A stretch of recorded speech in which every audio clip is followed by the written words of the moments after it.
Oke, kembali lagi di vlog Setiawan C. Kali ini saya akan mereview Mitsubishi L300. Kalau yang dulu saya pernah mereview, mungkin bisa cek link di bawah. Untuk video yang sebelumnya itu yang sudah modifikasi. Dan ini saya akan mereview lagi yang masih kondisi standar.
Oke, kita bahas dari depan.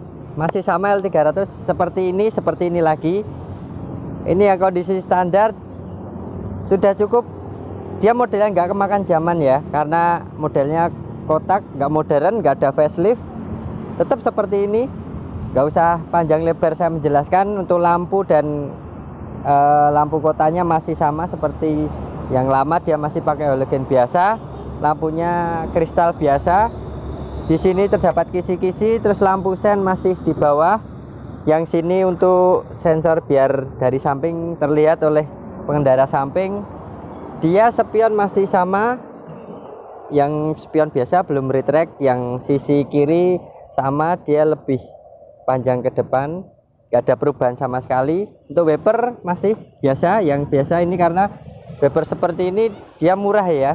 Untuk wipernya mungkin nggak nyampe 100.000 dua. Karena mungkin yang paling mahal tuh untuk wiper, mungkin yang frameless yang ada tempatnya itu mungkin 100-an ke atas, cuman dia ukuran lebih panjang. Kalau yang seperti ini dia biasanya lebih murah.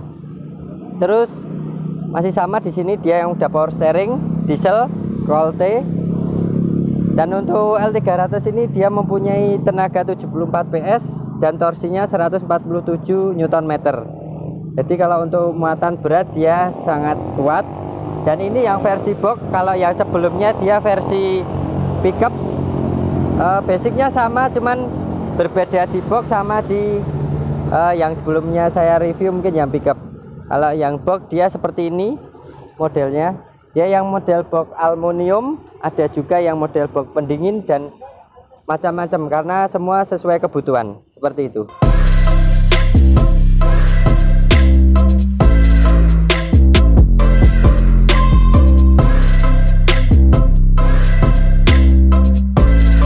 Oke, dari samping kanan, kalau box seperti ini modelnya, dan di sini ada tempat untuk khusus untuk kir. Cuman sekarang kayak video kemarin ya, saya sempat review atau menjelaskan tentang uji kir. Yang lama dia modelnya seperti ini, cuman yang sekarang dia model hologram atau stiker di sisi kaca. Dan untuk mobil box sekarang dia diwajibkan dari Dinas Perhubungan harus ada stiker reflektor seperti ini, karena untuk kalau malam biar terlihat oleh pengendara lain, karena dia kan bisa memantulkan cahaya tersebut. Jadi diwajibkan dari uji kir tersebut harus ada stiker reflektor seperti ini. Kalau yang dari samping dia pakai yang oranye, di belakang dia hitam seperti itu. Terus kembali lagi ke mobilnya, Dia bannya masih ukuran yang 14, cuman ini dia pakai yang ada ban dalamnya. Dia pakai gajah tunggal GT Super ring 14. Biasa kalau yang aslinya dia pakai yang tubeless radial, cuman ini rata-rata pakai yang seperti ini tuh dia lebih kuat untuk mobil muatan. Jadi rata-rata seperti ini dia depan belakang pakai yang GT radial. Dia tangki bensin ada atau tangki solar ada di sini, corongnya pun di sini. Dia masih pakai kunci-kuncian untuk membuka tangki bensin tersebut. Beda sama mobil sekarang, dia tinggal buka putar seperti itu. Kalau mobil L300 ini dia pakai kunci karena posisi di luar mungkin biar lebih aman ya. Cuman kalau L300 ini memang dia posisi tangki di sini dan selang masuknya dia kita bisa lihat agak di bawah. Jadi sewaktu kita mengisi solar biasanya kalau isi full biasanya dia sering keluar atau muntah karena ya menurut saya dia posisinya selang ini ke bawah nggak di atas tangki. Jadi seperti itu. Jadi harus agak menunggu kalau kita mau isi solar full seperti itu.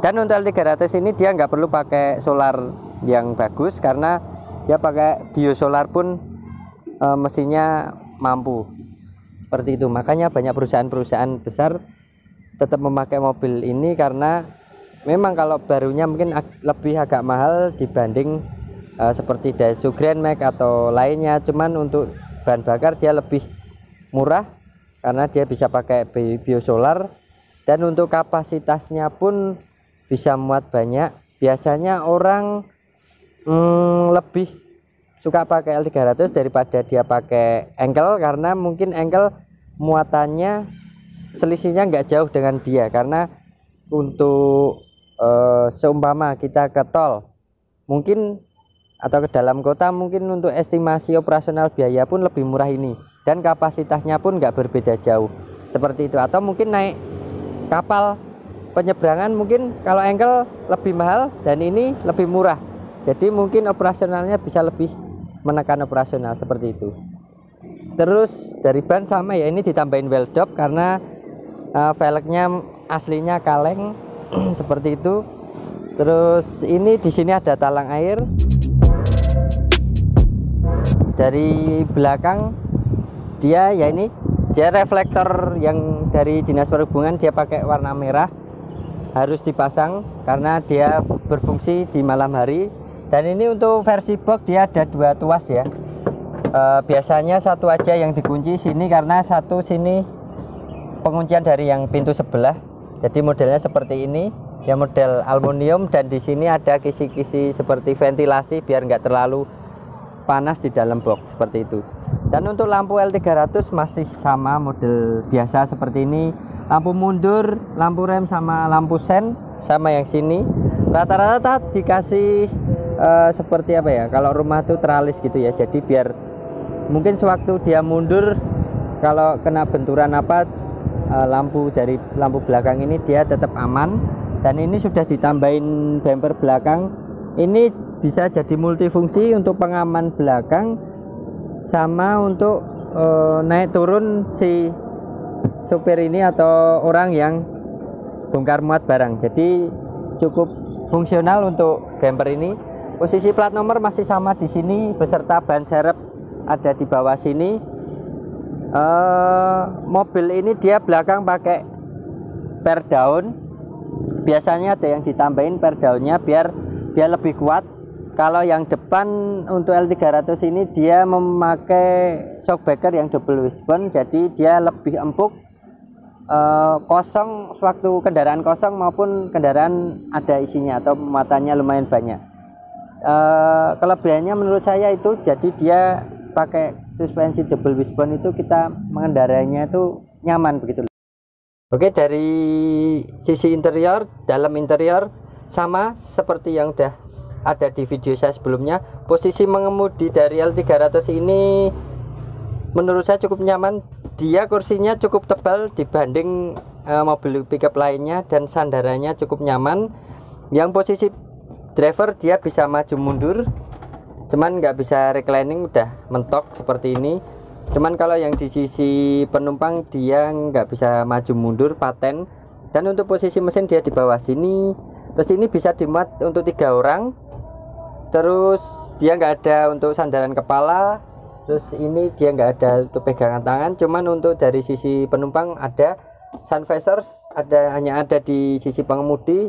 Terus kaca tengah, lampu baca tengah, dan di sisi penumpang dia nggak dapat sun visor, masih sama. Terus ini masih soft touch, walaupun model layout dashboard L300 masih dari awal sampai sekarang masih tetap sama ya, nggak ada perubahan sama sekali dari segi warna, model bentuk dan lain sebagainya. Door trim polos, dan audio dia beruntung masih dikai audio yang dia merek GVC, udah support USB sama AUX, dan juga udah support Bluetooth walaupun belum double din. Dan speakernya dia berada di tengah yang tipe standar, ada 2 cuman di tengah kotak seperti itu, jadi nggak di pintu. Terus dia ada laci atau asbak, lighter rokok, sama lubang kisi-kisi udara di kanan kiri, sama ada di tengah sini untuk udara masuk ke dalam. Jadi cukup lumayan untuk agar di dalam nggak terlalu panas seperti itu. Dan ini memang nggak ada AC-nya, cuman biasanya ada yang ditambahin AC tambahan ya, dia berada di sini cuman disalurkan juga ke situ. Sama yang di bawah itu ada untuk ventilasi untuk udara kaki, jadi cukup komplit sebenarnya L300 ini. Overall ya modelnya masih sama, posisi duduknya seperti ini, setir nggak bisa tilt steering ataupun teleskopik. Tuasnya ciri khas L300, tuas persneling ada di sini dan handrem di sini. Speedometer simpel saja, sama seperti generasi sebelumnya, masih nggak ada perbedaan. Overall ya udah mungkin cukup segini saja, karena cuman memang seperti ini ya kondisi dalam interior L300. Dan di situ ada tabung wiper, dia berada di dalam karena dia mobil mesin di sini, jadi untuk air wiper dia berada di depan kaki kita. Untuk ruang kaki cukup luas ya untuk dari sisi pengemudi maupun penumpang, karena cukup lebar menurut saya ya. Walaupun untuk fitur keselamatan cuma ada sabuk pengaman 3 titik dari sisi pengemudi, yang tengah pun dapat, terus dari sisi penumpang kiri dapat, cuman untuk airbag belum ada memang. Oke, untuk dari segi interior cukup itu aja sih.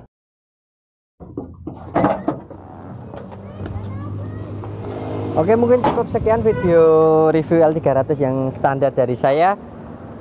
Kesimpulannya, mobil ini sangat tangguh, sampai sekarang pun masih ada. Dia mulai keluar tahun 80-an kalau nggak salah. Dia pertama keluar dia versi bensin, tapi nggak lama terus diganti yang mesin diesel sampai sekarang. Jadi menurut saya mobil ini baru atau secondnya pun masih cukup stabil harga jualnya.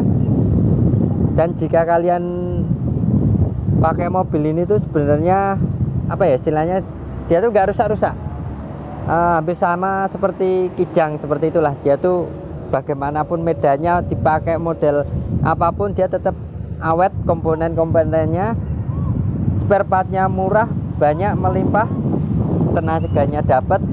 Overall jadi menurut saya rekomen mobil ini, L300 ini. Oke, mungkin cukup sekian saja review dari saya. Terima kasih, jangan lupa untuk like video saya sama subscribe channel saya. Terima kasih.